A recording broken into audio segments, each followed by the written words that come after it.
Bonsoir et bienvenue à tous. Voici les titres de l'actualité de ce lundi. Les deux jeunes alpinistes égarés dans le massif du Mont Blanc sont sains et saufs. Ils ont pu rejoindre seuls le refuge le plus proche après une nuit dans un igloo de fortune.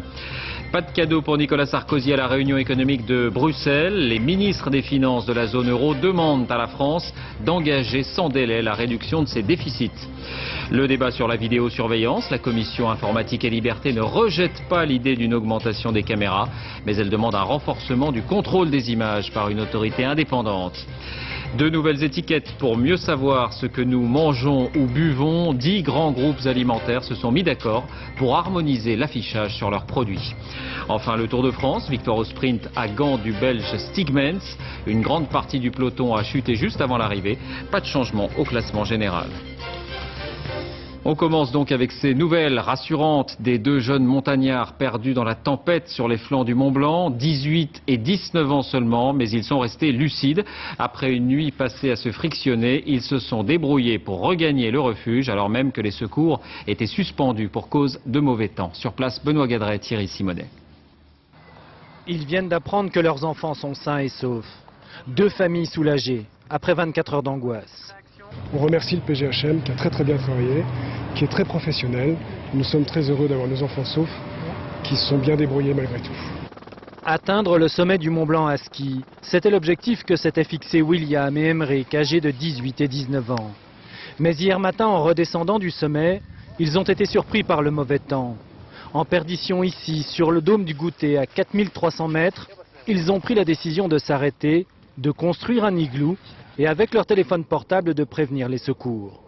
Le dôme du Goûter, c'est quelque chose, c'est un endroit où on peut vraiment, les meilleurs peuvent s'y faire prendre. Donc d'attendre, de s'arrêter et puis d'attendre de meilleures conditions, oui, c'est un très bon réflexe.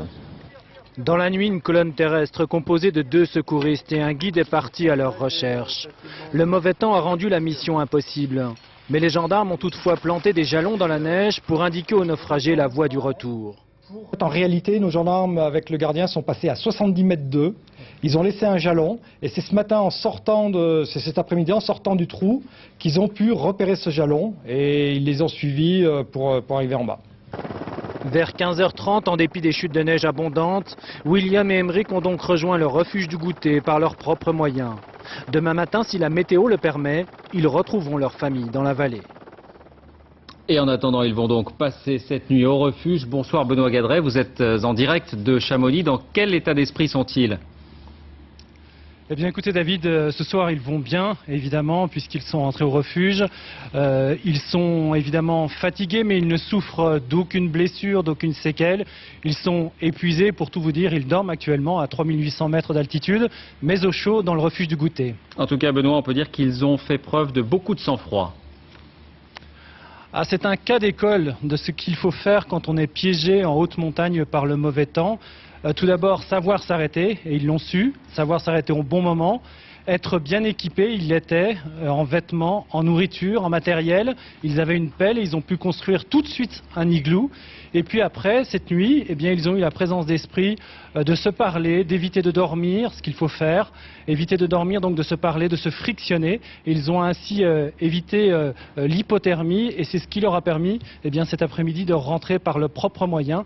À 18 ans, avoir ce sang-froid et cette présence d'esprit, eh bien, c'est assez remarquable. Merci Benoît pour ces précisions. Un nouvel incendie dans le sud de la France, cette fois c'est la Corse qui est touchée. Le feu a pris à Tatonne, dans le centre de l'île, près du col de Vitzavone.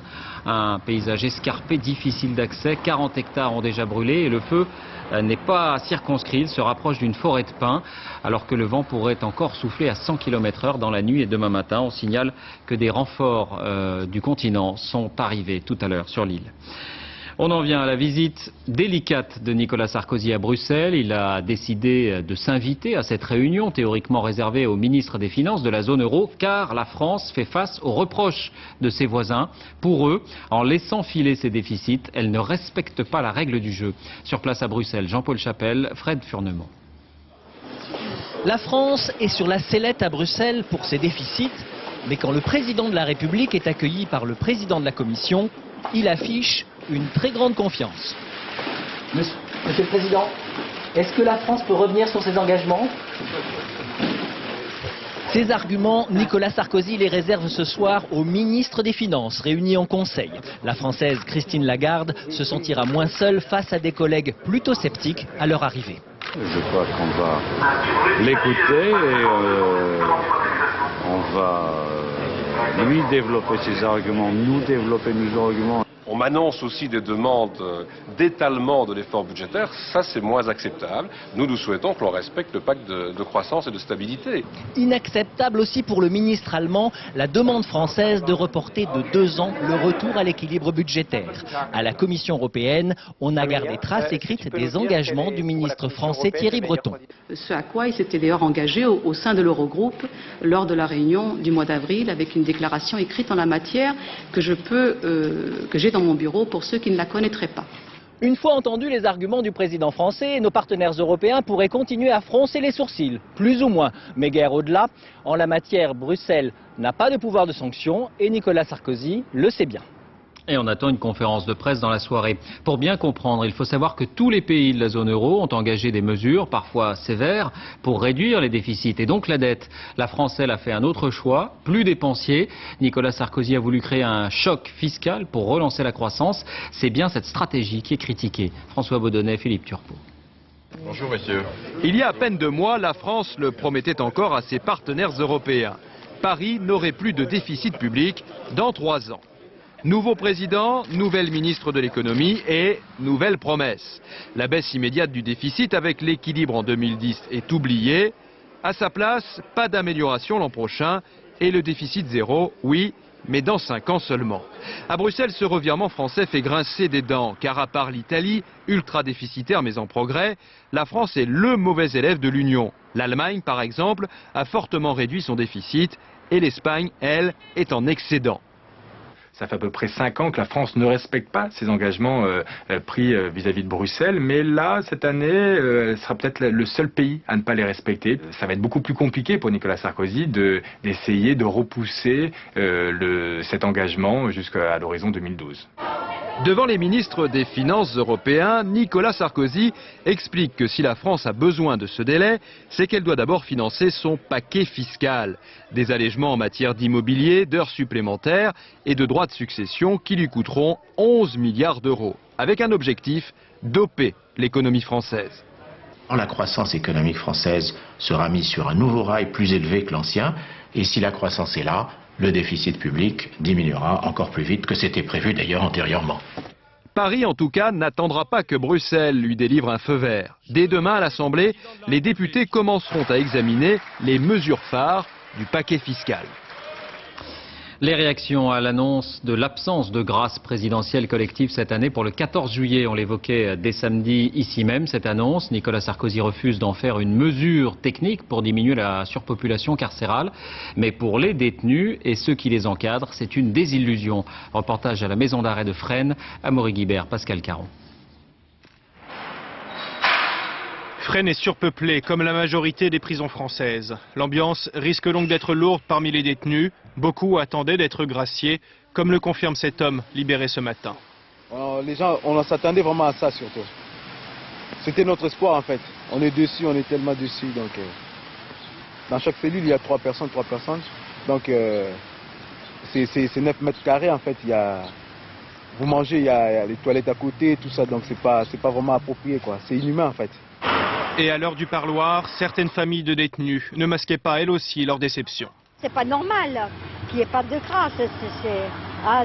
Ça a toujours été fait, les prisons sont pleines à craquer. On devrait bien pouvoir libérer quelques-uns, quoi. Depuis 6 ans, la surpopulation carcérale ne cesse d'augmenter. Au 1er mai, on comptait 60 698 détenus, 10 400 de trop vu les places disponibles. Et la grâce du 14 juillet n'avait que peu d'effet. En 2006, seules 3 500 personnes en ont bénéficié, 8% des condamnés. Le nombre de détenus concernés par la grâce collective était de plus en plus réduit. Il vaut mieux avoir une politique ambitieuse d'aménagement de peine pour réinsérer les détenus et lutter contre la récidive. Et cela, c'est justement le travail de cet homme, le juge d'application des peines. Mais lui ne veut pas gérer les conséquences de la surpopulation dans les prisons. Si on a des requêtes en libération sous conditions que nous disent je veux sortir parce que les conditions de détention sont abominables, mais je ne vous dis pas où est-ce que je vais et je n'ai aucun moyen de subsistance à l'extérieur, on n'accordera pas les mesures en question. Inquiétude aussi chez les surveillants de prison. Une centaine d'entre eux manifestaient ce matin devant cet établissement de Seine-et-Marne pour protester contre la surpopulation carcérale. Deux gros retards aujourd'hui à la gare Saint-Charles à Marseille, des retards provoqués par une fausse alerte à la bombe. Des colis suspects ont été trouvés sur une voie. La gare a été complètement évacuée pendant 2 heures à la mi-journée et on a compté jusqu'à 5 heures de retard pour certains trains grandes lignes.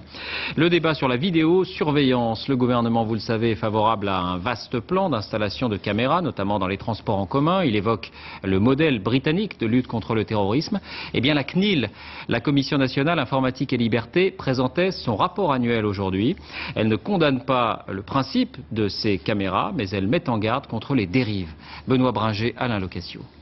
2 femmes et un homme de type européen, type pays de l'Est, crâne rasé, agressent les voyageurs avec des mégots de cigarettes. L'alerte vient d'une station de métro parisienne. Immédiatement, les agents du PC sécurité de la RATP se branchent sur les caméras de surveillance des lieux de l'agression. On recherche les individus, on a une description, voir si ces individus sont sur les caméras, mais apparemment ils ne sont plus dans la station. Depuis ce centre, les agents peuvent visionner les images des 5000 caméras disposées dans les métros et RER de la capitale. Un nombre qui ne cesse d'augmenter. Il y en aura 6450 d'ici la fin de l'année. Rien que sur ce quai, nous en avons compté 60. Je m'en étais même pas aperçue. Ben, honnêtement, non. Moi, ça ne me dérange pas du tout. Il faudrait en mettre beaucoup plus dans Paris, parce que dans Paris, il en manque énormément. Chaque image est enregistrée, mais ne peut être conservée plus de 72 heures. Mais dans un cas comme celui-ci, une rixe dans un bus RATP, la justice a ordonné la conservation de la bande. Tous les individus ont été identifiés. C'est une accélération à l'enquête, c'est surtout une aide considérable parce que sans ces images, dans un certain nombre de cas, on ne serait pas remonté jusqu'à l'auteur d'infraction. Dans son rapport annuel, la CNIL, Commission informatique et liberté, ne nie pas l'efficacité des caméras, mais dit attention aux dérives. Inévitablement, ça veut dire que notre sphère de vie privée, qui touche à notre intimité, à notre identité, est forcément à chaque fois un peu réduite au profit d'un niveau de sécurité collective qu'on estime meilleur. La RATP estime qu'à 8000, le nombre de caméras dans les métros parisiens sera suffisant. La politique de lutte contre l'alcool au volant a été jusque-là absolument inefficace. C'est le Conseil national de la sécurité routière qui l'affirme. Comme prévu, l'organisation reprend à son compte l'idée de baisser le taux d'alcoolémie autorisé de 0,5 à 0,2 grammes par litre de sang. Le gouvernement avait fait connaître son opposition à cette mesure. Jean-François Firet, Thierry Breton.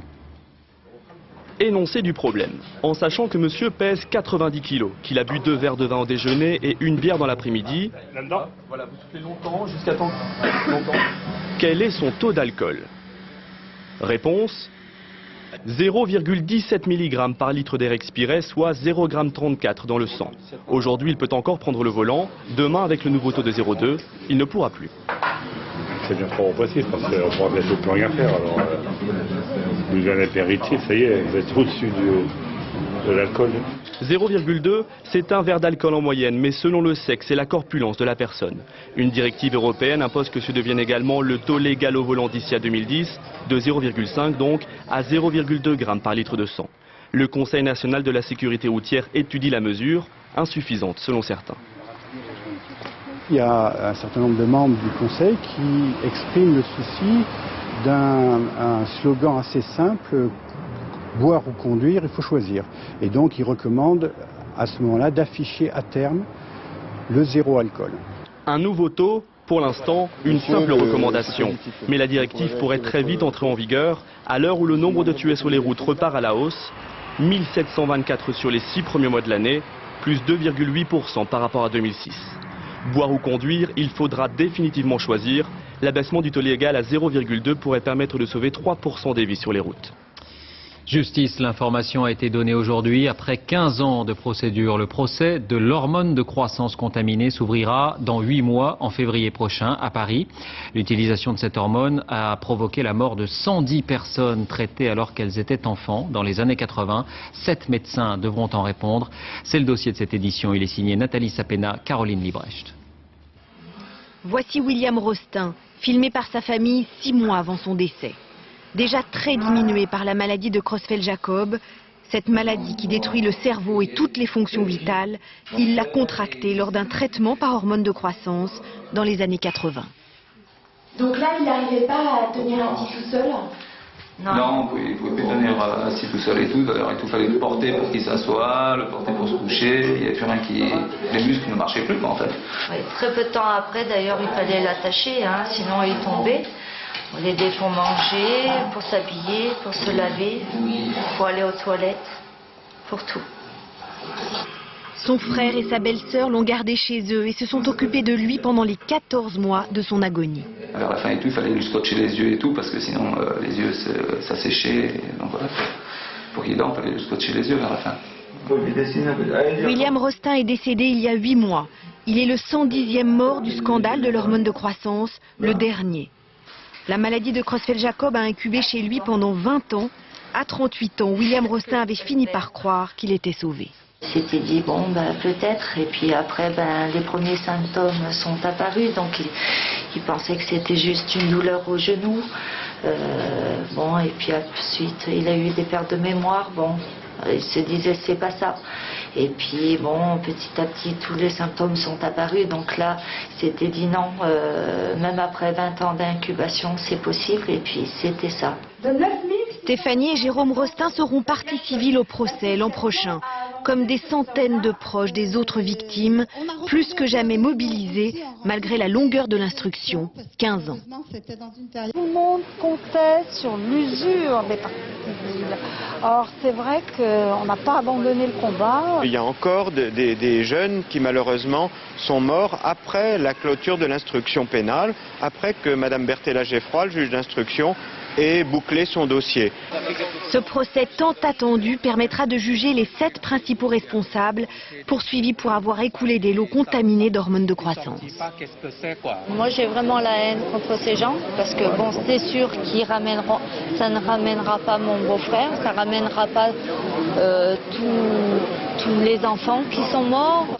Mais ce procès les aidera à tourner la page. En attendant, ils s'efforcent de penser aussi au bon moment passé avec William. L'audience devrait durer près de 4 mois. Économie, 3e jour de blocage à Pornichet. Depuis samedi, une trentaine de pêcheurs d'anchois empêchent toute entrée et sortie de plaisanciers. Ils redoutent que la Commission européenne n'interdise purement et simplement leur pêche jusqu'en 2008 dans le golfe de Gascogne. Reportage et explication, Romuald Bonan, Michel Hiver.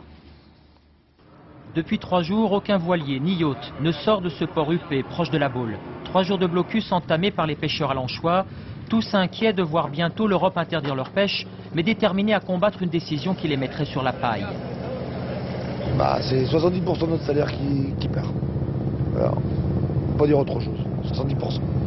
Nous, on n'a que ce seul moyen-là de se faire comprendre. On ne peut pas prendre nos bateaux pour aller sur la route, comme font les paysans. Les bateaux, on est obligé de bloquer des ports.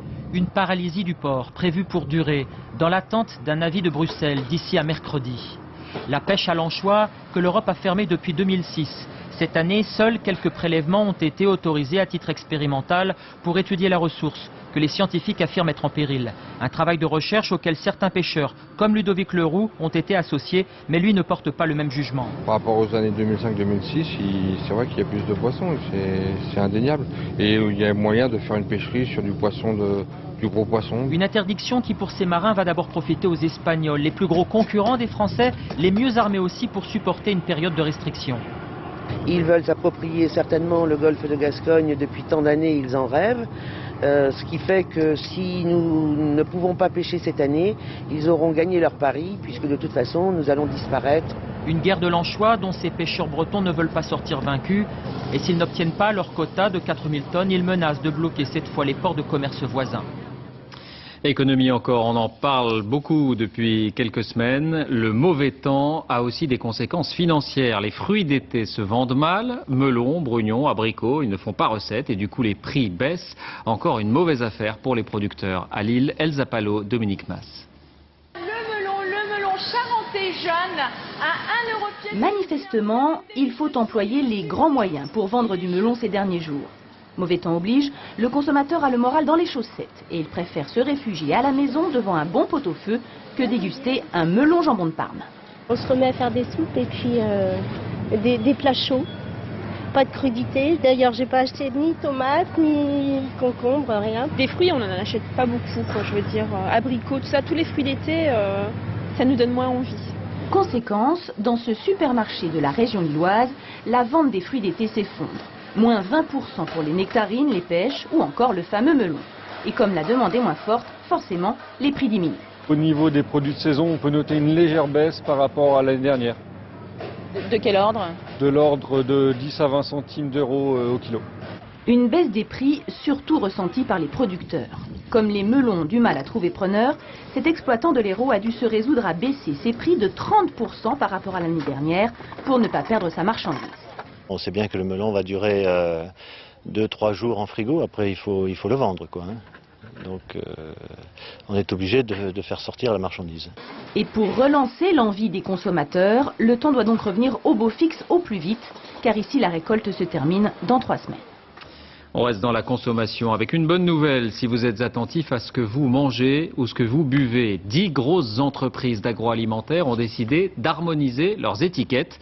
Voici donc cet affichage que vous trouverez sur les produits dans les semaines qui viennent. Mallory Aounou, Christian Leroux. Que contiennent nos assiettes? Flèches, curseurs, cadrans, tableaux colorés. C'est la cacophonie. Résultat, dans les supermarchés, seul un Français sur 3 comprend immédiatement les étiquettes. Alors l'idée d'un nouvel étiquetage standardisé... Les petites vignettes claires comme ça, c'est une bonne idée. Parce que ça saute aux yeux, alors que là, il faut un petit peu aller les chercher quand même. Que ce soit écrit de la même façon, oui. Parce que c'est sûr qu'on va retrouver beaucoup plus facilement ces petits. 10 géants de l'industrie alimentaire s'accordent aujourd'hui sur une information type. Exemple pour un plat cuisiné. La vignette indique le nombre de calories par portion et leur pourcentage dans les besoins quotidiens d'un adulte. Sont ensuite détaillés les apports en sucre, lipides, acides gras saturés et sel. Cet étiquetage concernera 5000 produits, soit entre 35 et 65% du marché. Les distributeurs britanniques l'ont déjà testé. Ils ont vu de façon très claire que sur certaines catégories d'aliments, comme les sandwichs, les céréales ou les plats cuisinés, il y a eu un changement de comportement et les consommateurs se sont rendus compte qu'ils pouvaient peut-être aussi bien manger avec des produits qui étaient moins gras, moins sucrés, moins salés. L'initiative vise à mieux informer mais divise les experts. Les proportions indiquées sont basées sur les besoins d'une femme à l'activité moyenne, trop approximatif. Le fait de proposer un repère de consommation unique pour une population qui présente des diversités importantes, de l'enfant, adolescent, à la femme adulte, à la personne vieillissante, pose le problème de la surestimation ou de la sous-estimation des besoins. Un problème lorsqu'il s'agit de lutter contre l'obésité. L'Europe commence juste à réfléchir à un étiquetage commun. Pour l'instant, aucun système ne fait consensus. À l'étranger, statu quo à la Mosquée Rouge au Pakistan. Des islamistes radicaux proches des talibans y sont, vous le savez, retranchés avec sous leur contrôle des femmes et des enfants. Eh bien, des autorités religieuses se sont rendues sur place aujourd'hui pour tenter une médiation.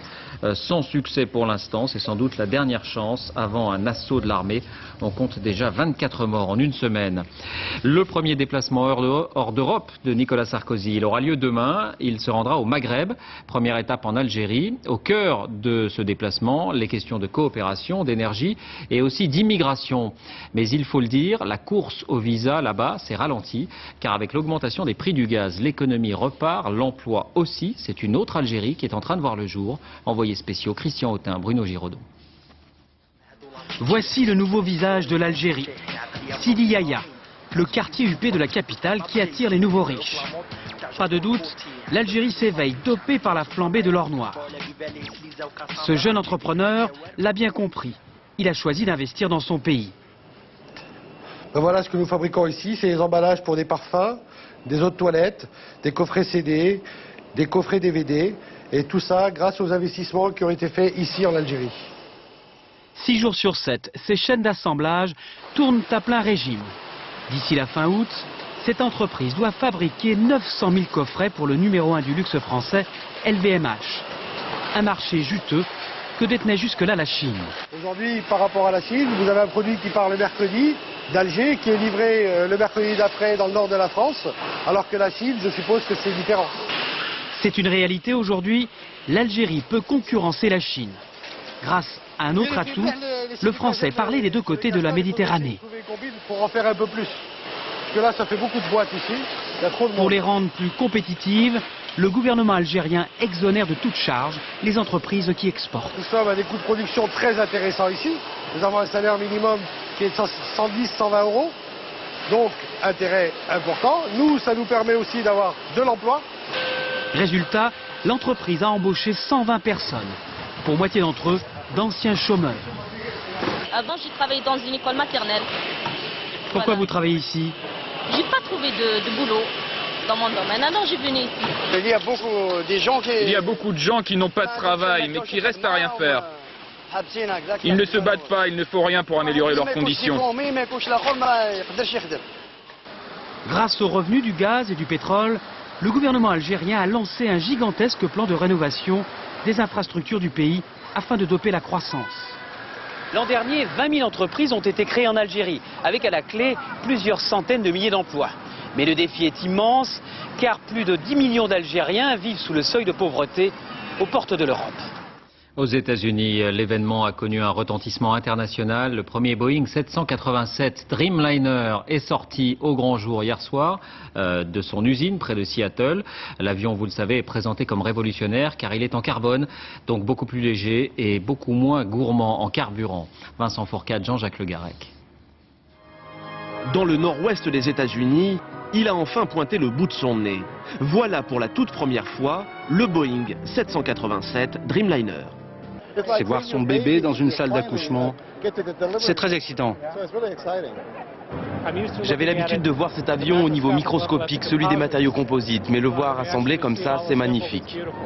Un biréacteur révolutionnaire, construit pour moitié en carbone. C'est plus léger que l'aluminium.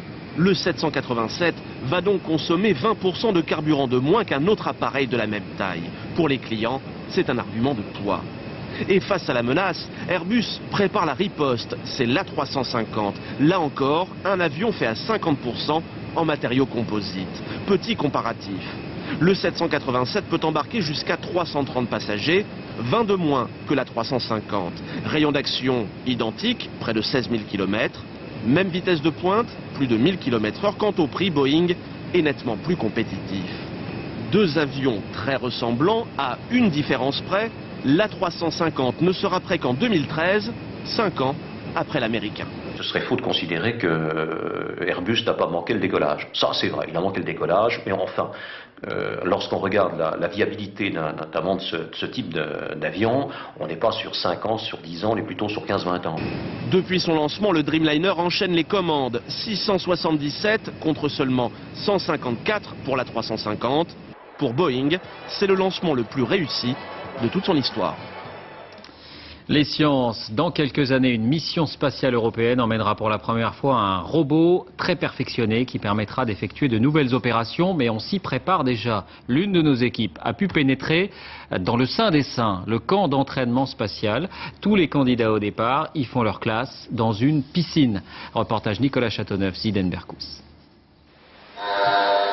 Recréer l'espace dans une piscine, une drôle d'idée. Et pourtant, pour tester ce futur robot spatial, on le plonge dans l'eau. Ici à Cologne, on s'entraîne en apesanteur et l'on flotte comme dans l'espace.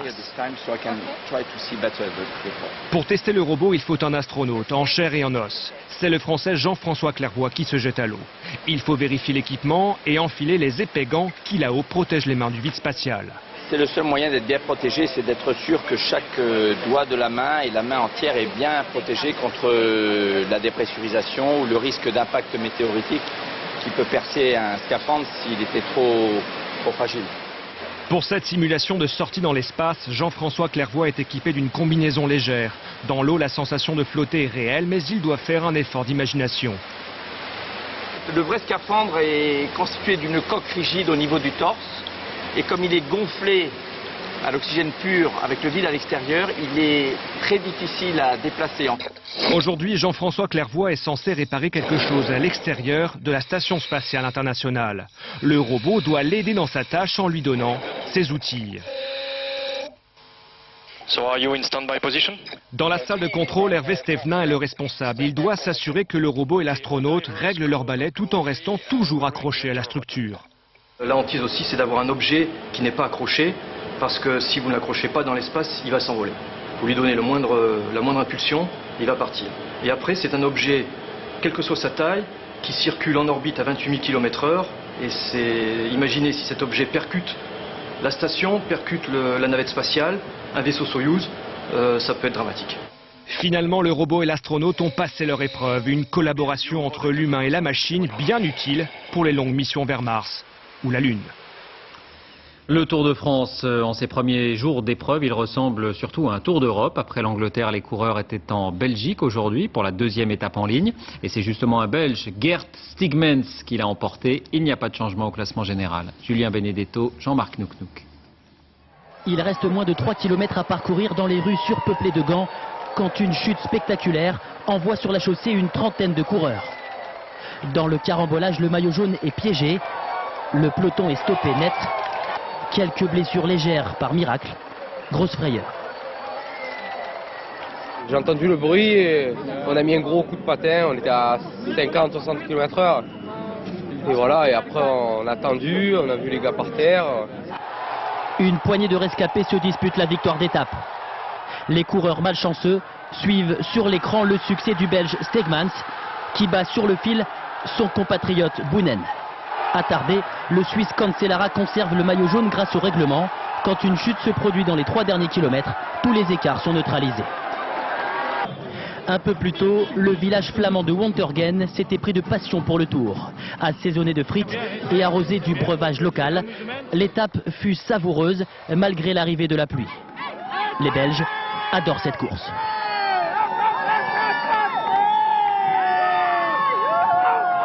Ah, c'est la fête, oui, c'est la fête nationale ici. Ça, c'est le grand favori d'aujourd'hui. Cet habitant du village s'est même improvisé bookmaker.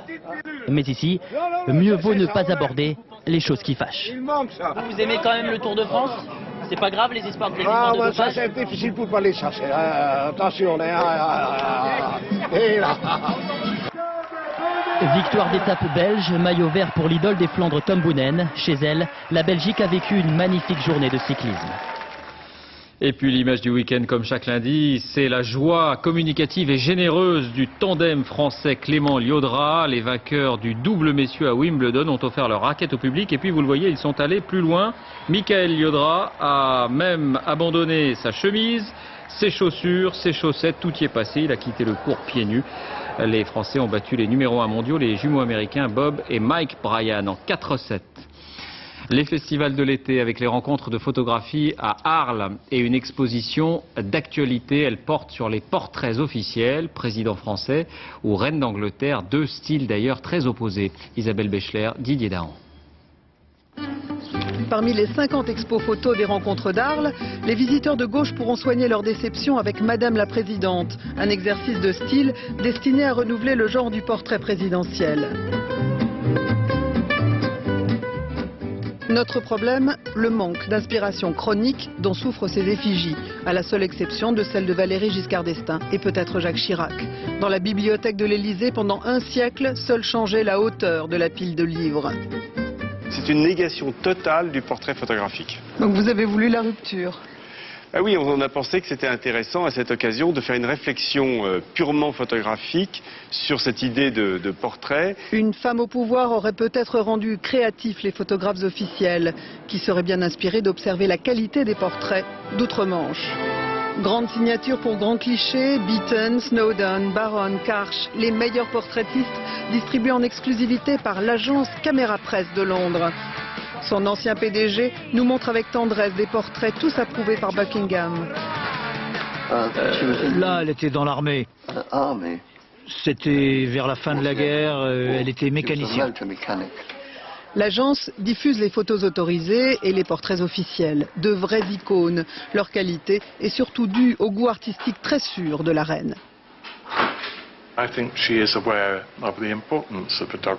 La reine est consciente de l'importance de la photographie, aujourd'hui plus que jamais. Ce moment immortalisé a un pouvoir considérable. Et le palais y veille depuis 150 ans, en fait depuis la reine Victoria. En plus du goût, la reine Elisabeth a de l'audace. Elle s'est prêtée à l'objectif de 10 jeunes photographes pour son jubilé. La disparition d'André Chouraki, écrivain et intellectuel franco-israélien. Il avait notamment été conseiller du fondateur d'Israël, David Ben Gourion. On lui doit également de nombreuses traductions, dont la Bible et le Nouveau Testament. André Chouraki avait 89 ans. C'est la fin de ce journal. Merci de l'avoir suivi. Tout de suite la météo. Laurent Romeshko, 20h50, une soirée cinéma spéciale Denis Sarkhan, Les invasions barbares, suivie du déclin de l'Empire américain. À demain.